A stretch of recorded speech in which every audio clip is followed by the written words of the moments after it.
Pak Soekarno itu kecerdasannya dalam konsep Stephen feeling, orang yang pandai berbicara, dia adalah leader. Itu dalam konsep nanti di Stephen itu leader, orang feeling itu, dia kanan bawah. Pak SBY itu juga orang feeling. SBY orang feeling, ya. Pak JK, Bu Megawati dalam konsep Stephen dengan berbagai kebiasaan, karena ini bisa ditinjau dari kebiasaan-kebiasaan. Dia adalah orang insting, ya, orang insting. Dan Pak Jokowi sekarang itu adalah orang thinking. Kacamata Bung Imran, jelas, tegas, gas.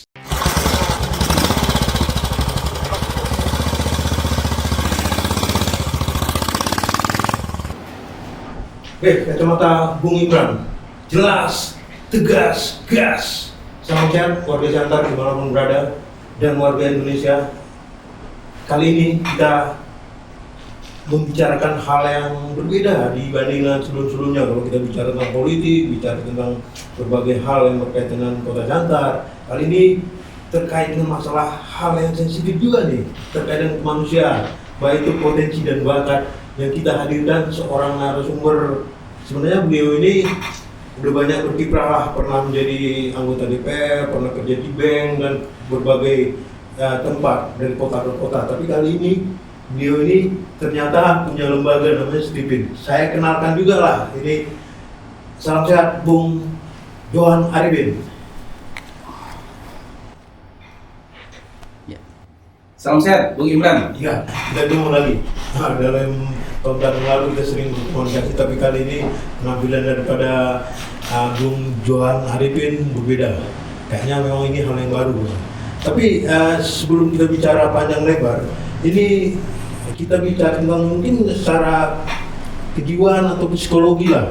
Ada yang namanya lembaga Stephen. Mungkin Bung Johan, ini apa nih? Baik, terima kasih Bung Irwan atas kesempatan yang diberikan.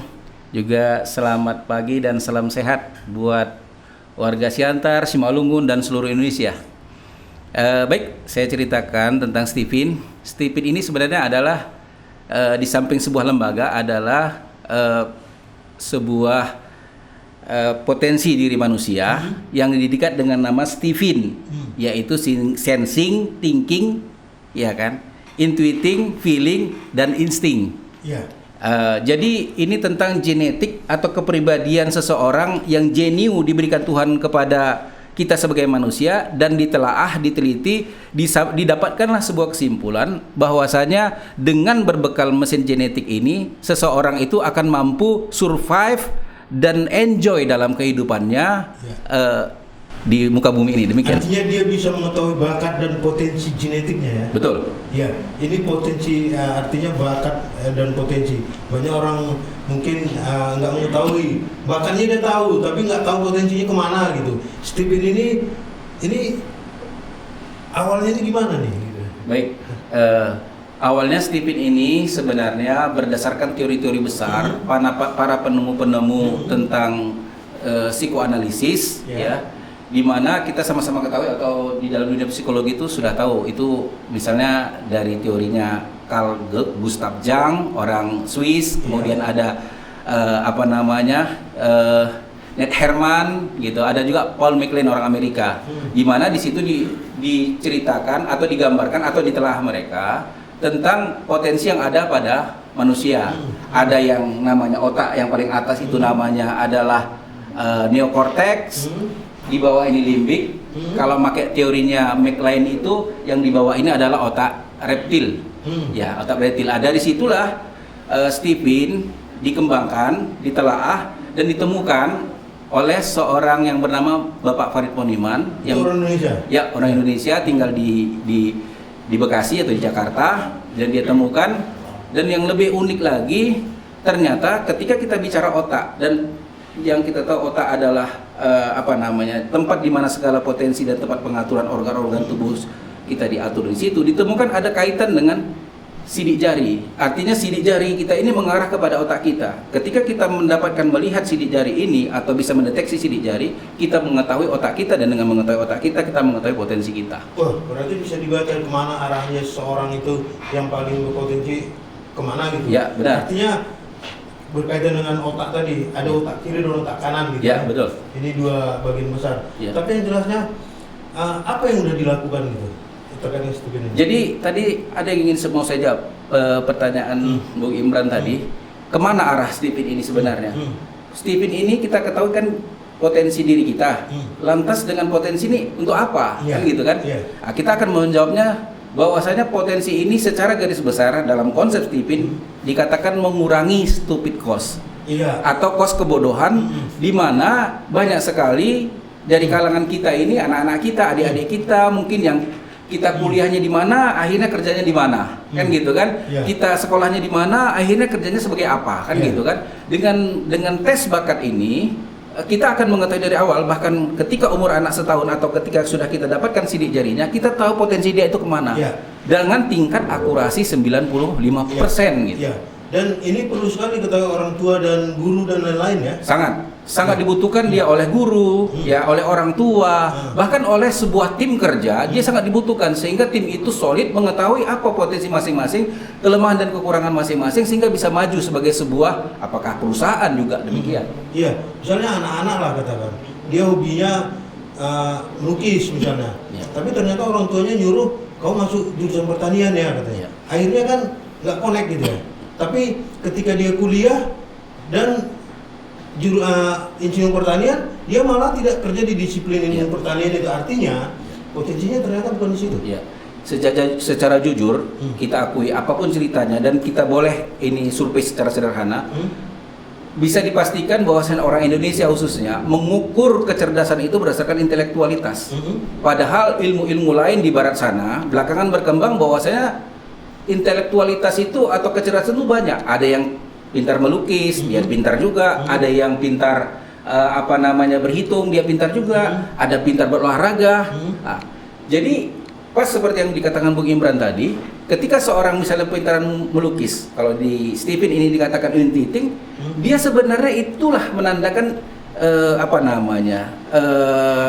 jurusan atau pekerjaan, jenis pekerjaan atau potensi bakat dia, atau dia akan enjoy bekerja di situ ketika dia nantinya setelah mulai dewasa dia diarah ke situ gitu. Desain grafis dan lain-lain. Gitu ya. Jadi jangan orang tua, guru, ya terutama orang tua lah ya, memaksakan dia kuliah di tempat lain yang akhirnya jadi pelukis juga, misalnya seperti itu. Padahal dia mungkin di jurusan ekonomi, udah habis biaya orang tua tadi kan seperti itu. Ya akhirnya kita pikir walaupun pada dasarnya kuliah itu bukan untuk mencari pekerjaan ya, betul. untuk karakter paling tidak. Tapi ini tadi banyak orang salah jurusan, kan gitu ya. Sekali. Sarjana banyak yang nganggur katakanlah. Itu kan karena memang tidak sesuai dengan potensinya mungkin ya. Saya mau cerita nih sedikit, Bung Imran. Saya sendiri ya, saya udah lumayan nih umurnya ya kan. Saya pernah bekerja di bank 7 tahun. Saya di DPR 1 periode 5 tahun. Tapi saya kan nggak tahu awalnya potensi saya di mana. Ketika saya lepas dari DPR yang notabene situ bukan sebuah pekerjaan yang mengikat, bahkan per 5 tahun diganti, kita kan nggak tahu potensi kita apa gitu. Apa ya sebenarnya aku ini di mana yang cocok bekerja ini. Tapi ketika saya menemukan potensi genetik saya mampu apa yang harus saya lakukan gitu. Makanya saya menjadi konsultan karena itu ternyata panggilan jiwa saya. Konsultan di Stephen ya. Stephen ya. Tapi untuk mengukur tingkat bakat dan intelijensia itu seperti apa? Kalau mengukur itu di dalam teori Stephen ada strata genetik namanya. Strata genetik itu ada 5. Yang pertama adalah laki-laki dan perempuan. Artinya itu genetik atau yang diberikan oleh Tuhan, kan gitu. Ini genetik ini kan identik dengan apa yang diberikan oleh Tuhan. Kemudian yang kedua dalam konsep Stephen namanya mesin kecerdasan, yaitu tadi saya katakan Stephen, otak kiri bawah, otak kiri atas, kanan atas, atau kanan bawah atau di tengah. Nah, itu namanya mesin kecerdasan dalam konsep Stephen. Kemudian yaitu personal genetik. Personal genetik itu dia introvert atau extrovert dengan ciri-ciri tertentu. Artinya ini ternyata introvert dan extrovert ini ada di belahan otak kita, di mana introvert dengan ciri tertentu dan ekstrovert dengan ciri tertentu dan dengan kepribadian tertentu juga. Jadi 3 ya sudah. Yang keempat adalah baru IQ. Ya IQ ini yang sering diapakan orang menjadi ukuran. Padahal orang IQ tercerdas namanya Charles Logan, orang Amerika, itu cuma jadi bodyguard. Dia orang tercerdas, tapi orang yang biasa-biasa IQ-nya itu ada perbandingan di Stephen itu, Bill Gates dia jadi orang sukses karena lingkungan mendukung, dia enjoy dengan apa yang dia berikan, apa yang diberikan Tuhan sama dia gitu kan. Jadi 4 ya IQ. Baru yang terakhir adalah termasuk genetik adalah golongan darah. artinya golongan darah itu bisa berbeda-beda ya. Bisa. O, A, B dan Ya. lain-lain ya. Ya, Ini betul. bisa. Tapi dalam setiap golongan darah yang sama, katakanlah O bisa berbeda potensi ya. Bisa berbeda potensi atau bisa berbeda genetik, tapi respon awal terhadap sesuatu biasanya sama. Oh, gitu. Seperti itu. Iya. Cuma dia mempengaruhi dalam konsep TV 5%, Bung Imran. 5% ya. 5% Tapi yang saja. paling tinggi mungkin itu mesin kecerdasan. Ya, betul. Kemudian baru katakanlah personal genetik. Ya, saya mau memberikan gambaran begini, Imran. Bahwasanya personal genetik atau genetik kita ini kan diberi Tuhan memang 20% bekal kita. Saya ini fenotip namanya. Johan Arifin, Bung Imran ini adalah fenotip. Yang terdiri dari Apa itu bahasa sederhananya? fenotip itu adalah 20% genetik yang Tuhan telah berikan kepada kita, anugerahkan kepada kita yang kita bahas sekarang ini, dan 80% lingkungan. Kita terkait dengan respon tadi itu bisa jadi golongan darah merespon secara genetik tadi itu yang bagian dari 20% itu di awal, tapi bisa jadi kesimpulan akhir dari masing-masing golongan darah berbeda karena faktor genetik atau faktor lingkungan. Oke. Ya, inilah paling tidak memang termasuk personal genetik ya. Ya. Ini hal yang memang. Tapi kalau IQ bisa diasah. IQ bisa diasah, apalagi kita melihat banyak, walaupun IQ itu sebenarnya sudah termasuk genetik juga, tapi bisa diasah dengan cara masuk kita ke cara model pengasahan genetik. Itu Atau dia. mesin kecerdasan. Jadi seorang yang misalnya kecerdasannya itu thinking yang notabene berhitung, maka mengasah kecerdasan berhitungnya itu lebih cepat dibandingkan mengasah yang lain, dan cara belajarnya itu ada caranya. Kalau memang dia disesuaikan dengan mesin kecerdasan dan personal genetik tadi ya. Ya, betul. Jadi mungkin IQ saya lebih cerdas ke bidang seni misalnya. Ya. Mungkin kalau ke bidang teknologi agak kurang Ya, kurang, IQ-nya ya. Ya, tapi paling tidak ini kita pikir seperti yang saya katakan tadi, setiap orang banyak yang belum tahu potensinya. Karena setiap orang harusnya mengetahui potensinya. Yang diberikan kita itu adalah manusia ini adalah unik, gitu kan? Dan itu akan apa namanya? Akan mampu kita jabarkan ketika dia memang mengetahui genetiknya, gitu. Iya. Jadi Stephen ini, Bung Johan, ini udah di mana-mana nih. Ya. Hampir seluruh Indonesia, ya, yang tes sudah hampir di atas 500.000 orang. 500.000 orang. Tahu? Yang misalnya sudah tes ya, yang sudah tes itu Agim. Oh, Agim ya. Ya, Agim.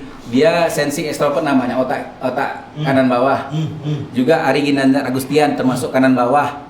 Ada juga misalnya artis, ya, beberapa artis lah. Tapi kalau tipe-tipe orang besar lah saya sebut. Salah satu diantaranya SBY atau Yusuf Kala. Jadi begini, yang unik, tapi ini untuk para pakar. Ya. Untuk para pakar, dia bisa menelaah seseorang dengan kebiasaan-kebiasaannya itu, dia kira-kira berkecerdasan apa? Pakar, ya khususnya penemu, Pak Pariponiman atau pakar. Pakar di STIP ini disebut solver. Dia bisa menelaah itu kira-kira kecerdasannya apa atau mesin kecerdasannya apa. Saya mau berikan gambaran ya. Pak Soekarno itu kecerdasannya dalam konsep Stephen feeling, orang yang pandai berbicara, dia adalah leader. Itu dalam konsep nanti di Stephen itu leader, orang feeling itu, dia kanan bawah. Pak SBY itu juga orang feeling, SBY orang feeling, ya. Pak JK, Bu Megawati dalam konsep Stephen dengan berbagai kebiasaan, karena ini bisa ditinjau dari kebiasaan-kebiasaan. Dia adalah orang insting, ya, orang insting. Dan Pak Jokowi sekarang itu adalah orang thinking. Ya, kiri atas. Ini dalam konsep Stephen. Ya, gitu. Lebih tegasnya lagi, kalau karakter yang punya insting, yang dia lebih cenderung insting ini seperti apa gitu? Ini menarik ini. Jadi insting itu dia kalau dalam konsep apa ya? Konsep Paul MacLean saya bilang tadi, dia adalah otak reptil, otak di tengah. Maaf, ini orang insting ini otaknya ada di tengah dan agak berserak di beberapa tempat sampai ke batang ini, punggung ya. Tapi kalau yang lain terkonsentrasi di kanan, di kiri bawah, kiri atas gitu ya. Jadi orang ini cirinya spontan. Maaf, seperti spontan ya, orangnya spontan, ingin cepat, makanya persis seperti Pak Yusuf Kala slogannya dulu, makin cepat makin bagus. Dia spontan, dia mengalir, dia to the point, dia tidak mau teding aling-aling gitu. Dan tidak bisa berpikir keras biasanya, orangnya spontan gitu. Dan kadang-kala untuk public speakingnya kurang ya? Public speaking kurang. Kalau orang yang public speaking dalam konsep Stephen itu adalah kanan bawah, kanan bawah atau otak kanan sebelah bawah, yaitu misalnya Soekarno, Abdul Somad, itu orang apa? Ustadz Abdul Somad ya, itu orang. Tapi kalau orang intuiting ke arah atas itu Ustadz Adi Hidayat, Prabowo Subianto, itu otak kanan atas. Kalau Pak Jokowi seorang tinggi. Thinking kiri. Ini karakternya seperti apa nih? Gimana? Karakter thinking ini orangnya to the point. Ya, tidak suka neko-neko. Ya, suka menjalani garis birokrasi. Ya kan? Kalau agak lebih bebas gitu ya? Ya? Agak lebih bebas gitu ya? Sebenarnya tidak, orangnya teratur dengan aturan. Yang lebih bebas itu sebenarnya adalah orang ini, feeling, apalagi orang insting. Itu lebih. Kalau orang feeling ini agak melo-melo sedikit, kadang mau curhat gitu ya. Kalau tinggi itu sebenarnya taat azas dia, taat peraturan dia. Ketika kita tanyakan sesuatu, dia tanya data, mana datanya? Seperti itu. Dia ibaratnya sesuatu mesin yang sudah teratur begitu. Oke. Jadi kembali kepada potensi anak. Dan bakat lah kalau kita pikir. Seharusnya orang tua tidak memaksakan kehendak kepada anaknya ya. Dia melihat potensi anaknya itu tadi seperti yang kita katakan sejak awal, diarahkan sesuai dengan kebiasaan dia waktu kecil. Betul. Ini gimana nih? Ya, sangat tepat sekali Bung Imran. Jadi anak-anak itu memang sebenarnya orang tua itu harus meneliti lah gitu, atau bahasa sederhananya mengarahkan sesuai dengan bakat potensi dia. Tapi kan mungkin orang tua kesulitan. Tapi kita gampang itu menggambarkan ketika anak itu enjoy main apa, ketika anak itu suka main apa. Saya mau kasih contoh misalnya anak feeling. Anak feeling kanan bawah itu ketika kecil pasti merewel dia. Rewel, ribut, suka apa gitu, suka apa cengeng. Ya bahasa kita ini sengeng, suka nangis, tapi suka berkawan. Bahkan bisa jadi dia dengan pertemanannya itu mungkin dikasih hadiah sama kawannya. Ya kecil, ini agak ngeselin anak ini. Kalau bagi kita orang thinking, ya misalnya orang thinking itu yang punya orang tuanya adalah orang thinking, aduh anakku kok kesel banget. Tapi di besar nanti dia adalah orang yang karena rasa chemistry-nya adalah cinta, orang feeling ini, dia akan sangat sayang sama ibunya. Ketika dia anak-anak kelihatan dia cemen atau cengeng, kemudian remaja dia seperti apa? Ya, remaja masih, ya bahasanya kalau kita, gitu. Anak mama, ya kan. Tapi biasanya banyak perempuan yang suka sama dia kalau laki-laki, atau kalau perempuan banyak, begitu. Karena dia main di perasaan. Flamboyan, betul. Jadi ketika dia sudah dewasa barulah di situ kelihatan. Dan anak-anak seperti ini seharusnya disalurkan misalnya kayak seperti jadi politikus. Orang-orang feeling ini dia public speaker, dia jadi motivator. Jangan pula dia diarahkan misalnya menjadi orang-orang yang bekerja satu instansi dengan aturan-aturan yang runut. Dia nggak suka, dia nggak tahan. Dan itu banyak kita temukan dari tes-tes yang kita lakukan. Gitu. Beda seperti thinking dia. Beda, memang dia di situ. Dia cocok sebagai misalnya pimpinan bank, bisa pimpinan perusahaan. Kalau dia adalah managerialship, yang di sini kiri bawah feeling adalah leadership. Iya, ini memang beda lagi dengan thinking. Gitu. Beda lagi dengan thinking, beda lagi dengan sensing. Kalau sensing itu chemistry itu adalah sesuatu yang berkaitan secara kimiawi dengan dirinya, itu adalah harta gitu ya. Artinya orang yang dekat dengan uang, dengan harta gitu ya. Ini beda lagi. Anak-anak seperti ini biasanya kalau kecil itu suka minta jajan. Suka minta jajan, dan biasanya dia itu kalau nangis dikasih jajan atau dikasih kita bawa ke Indomaret, maka dia akan diam gitu. Jadi ini memang orang tua bisa harus memahami supaya tidak memaksakan kehendak. Sistem pendidikannya juga bisa lebih fokus.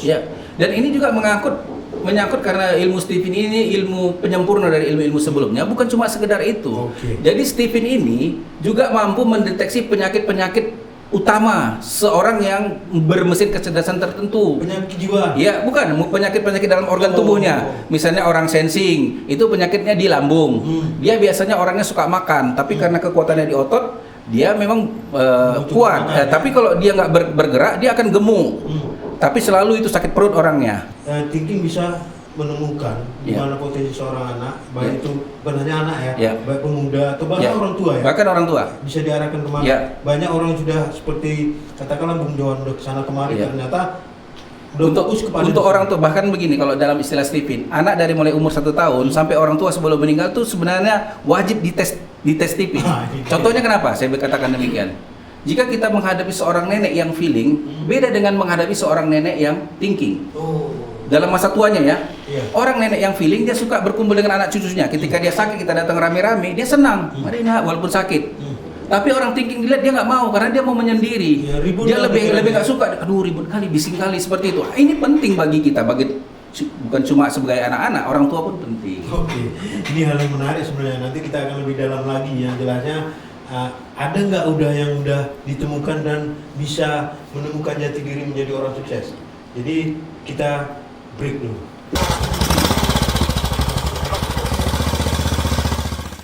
kembali ke kacamata Bung Imran. Tadi kita dengan Bung Johan Arifin udah banyak tentang secara psikologi, tentang gimana bakat dan genetik seseorang yang bisa diarahkan kemana. Tapi kita pengen tahu juga nih, sebenarnya Steve ini nih udah ada nggak melakukan hal-hal, bukan percobaan lah, tapi penelitian dan membentuk suatu karakter, membuat seseorang itu fokus dan sukses di bidang sendiri gitu. Baik, terima kasih Bung Imran. Ini saya pikir sangat pertanyaan yang sangat menarik karena apalah guna sebuah ilmu, sebuah sains, sebuah alat tes jika tidak dibuktikan, kan gitu. Makanya saya akan berbicara ini. Saya berbicara dengan termasuk teman dekat saya, ya. Kira-kira beberapa tahun sebelumnya dia ini adalah seorang yang mencoba bisnis ini dan itu, multi level dia lakukan, bisnis yang mengandung katakanlah tingkat resiko tinggi dia lakukan, gitu kan. Tapi setelah dia kenal Stephen, dia akhirnya tahu karakternya. Dia termasuk tadi otak kiri atas atau thinking extrovert. Thinking extrovert ini beda dengan thinking introvert. Thinking extrovert ini dia sebenarnya panggilan sejatinya adalah CEO. Dia mampu memimpin banyak perusahaan. Itu dalam konsep Stephen. Dan dia akhirnya mencoba mengikuti benar langkah demi langkah, step demi step yang diarahkan oleh Stephen. Bagaimana sebaiknya orang yang berkarakter ini. Dan dia mulai usaha-usaha yang real. Saya sebut aja namanya, boleh? Boleh, silakan. Namanya Haji Muhammad Husin. Masih muda. Dia masih umur belum sampai 40 tahun. Dia waktu dia melakukan bisnis yang sebelumnya dan belum kenal Stephen, dia berutang kira-kira 8 miliar. Ya, 8 miliar dengan banyak utang dan termasuk utang-utang yang bisnis multi level yang ada resiko-resiko yang waktu itu resiko besar. Dan dia mulai membangun bisnis karena orang thinking ini adalah chemistry-nya adalah tahta dan apa namanya yang paling pokok dia adalah sebuah kepercayaan. Dia mulai bangun kepercayaan. Akhirnya setelah kira-kira 3 tahun dia menjalani bisnis itu, dia sukses. Dan sekarang dia memimpin banyak perusahaan, ada 22 perusahaan. Ini tidak jauh di Kota Medan, beliau bukan di tempat-tempat yang lain. 22 perusahaan dan sukses besar. Dia dengan mengelola uang sekian banyak, begitu dia pakai lembaga koperasi. Dan itu adalah salah satu contoh orang yang menerapkan langkah-langkah ketika dia mendapatkan hasil tes apa gitu dari Stephen itu. Artinya dia bisa menemukan itu setelah mendapat pengarahan dari dari konsultan ya. Jadi ketika kita melakukan tes Stephen itu, maka kita kan biasa dibimbing konsultannya, bisa bertelepon, bisa juga berupa kalau kita sekarang misalnya ya dari WA, dari apa ya gitu ya. Jadi itu semua di langkah-langkahnya itu ada karena basis daripada Stephen ini adalah apa? Data atau dia penelitian. Maka penelitian yang dilakukan untuk orang-orang thinking tadi yang sekian tahun itulah yang diberikan oleh penemu atau konsultan kepada Pak Husin tadi ini. Maka dia ikuti langkah-langkah itu dan dengan mengikuti langkah-langkah itu sukses dia seperti yang saya katakan sekarang. Dan bahkan berhasil menutup hutang-hutang yang 8 miliar itu. Itu mungkin di Medan ada nggak orang Ciantar atau Simalungun yang kalau yang di Simalungun karena ini baru ya, termasuk walaupun bukan baru dalam artian karena 99 sudah mulai ada di Indonesia, tapi belum saya bisa memberikan contoh yang konkret ya. Kalau untuk Simalungun ya kecuali saya sendiri yang dimana maksudnya begini, saya ketika selesai dulu masa perhelatan politik, saya bingung mau apa nih karakter saya. Kan gitu kan. 2016 saya tes, tapi saya tidak dijelasin apa. Ternyata panggilan jiwa saya ini belakangan 2020 akhir saya diberi penjelasan lebih detail oleh pakarnya. Oh, ternyata panggilan saya ini adalah konsultan. Konsultan. Sehingga saya menerawang jauh ke belakang, mengingat flashback ke belakang. Saya ini sebenarnya suka dengan yang namanya jiwa manusia, SDM gitu. Saya suka gitu kan. Dan buku-buku saya yang saya baca juga seperti itu. Akhirnya saya merasa ini gue banget, aku sekali ini gitu. Aku sebagai konsultan, makanya saya walaupun dari sisi finansial mungkin belum menjadi sebuah ukuran, tapi panggilan jiwa saya benar-benar seperti apa yang diarahkan atau apa yang menjadi karakter dasar orang seperti saya. Setiap orang punya potensi, cuma belum diketahui potensinya di mana, sehingga orang banyak salah arah, akhirnya menemukannya. Bahkan itu tadi kita pikir ya, ketika dia menemukannya dan merasa itulah dunia dia, seperti Bung Johan narasumber kita, dia sudah banyak kesana kemari, tapi ternyata dia sudah merasa enak atau katakanlah disinilah potensi dia. Tapi mungkin Bung Johan, kalau misalnya lah ada orang yang ingin mengetahui potensi dia, bisa menghubungin tuh gimana tuh? Bisa langsung ke kantor kita Jalan Kompi ya, nomor 74 ya. Atau ada online atau apanya? Memang baru kan belum. Jadi masih dia dekat Evarida Kos itu kan gitu kan. Bisa nomor HP perlu di ini? Bisa aja silakan. 08 12 64 81 ya 4573 ya. Ini langsung ke saya. Ya ini memang harus kita pikir ya, bagi Anda yang ingin maju atau ingin pengembangan potensi, inilah saatnya. Tapi Bung Johan, tadi kita udah bicara tentang berbagai hal. Saya pikir apalah yang paling penting terhadap diri seorang manusia supaya bisa katakanlah setelah dia mengetahui potensi dia, kan nggak boleh hanya diam. Itu gimana tuh? Ya, pas, menarik sekali. Saya selalu mengatakan kepada orang yang sudah melakukan tes sidik jari itu, tes Stephen itu, tidak berhenti pada apa yang tertera di sertifikat Anda, tapi carilah tahu. Yang pertama, maka lakukanlah konsultan. Ya, kita kalau di Jakarta mungkin sudah berbayar, tapi kita di sini free saja. Baik itu misalnya per telepon, pada pertemuan nanti kita buat per bulan begitu ya. Bisa melalui WA. Itu yang pertama, cari atau jalani sesuai dengan potensi Anda ini dengan melakukan konsultasi kepada konsultannya kan. Saya lah termasuk di sini ya.